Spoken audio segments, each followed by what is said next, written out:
Hi, my name is Barret, and I'm a woodworker and an avid do-it-yourselfer. A few years ago, my wife and Megan and I sold our 2,500 square foot house in the suburbs to build our dream home in the country.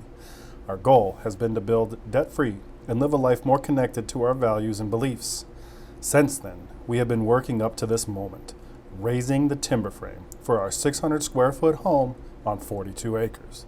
For the last 3 years, we've been cutting down trees from our land and milling them on our sawmill, cutting the joinery and preparing the foundation for our house. We have lived in our camper for each spring, summer, and fall, while crashing at my in-laws' house each winter. We are very grateful for their support, let me tell you. We have had a lot of help from my father-in-law Kyle, my mother-in-law Judy, and my brother-in-law Logan. You will likely see them at some point in our videos, and for everyone else who has helped us on the way, we are forever grateful to you. Let's get to it. Before we get started on the main video portion here, I would like to just do a little bit of a refresher. In the previous video, we put together this king assembly, squared everything up, and set it aside. And we're going to now work on what's called the queen assembly.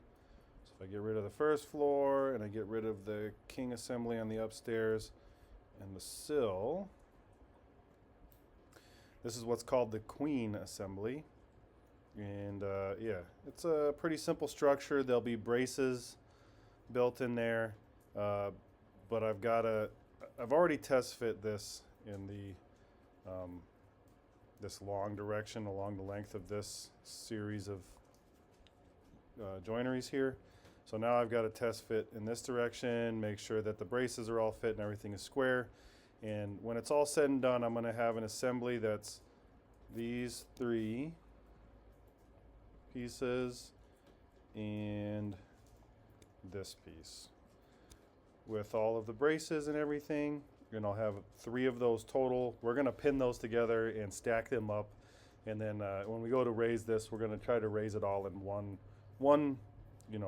3 times in one big assembly here up onto the second floor. And again, this sits on top of the first floor, which is here. And we haven't even really started on that yet. So that'll be the final video. I believe the final video in this series will be the first floor and getting everything raised through the rafters. So anyway, hope you like what you see here. It was a pretty enjoyable process, a little stressful at times, but we got it done. We got it done safely. No one got hurt, and it was really cool to see this come together. So hope you enjoy it.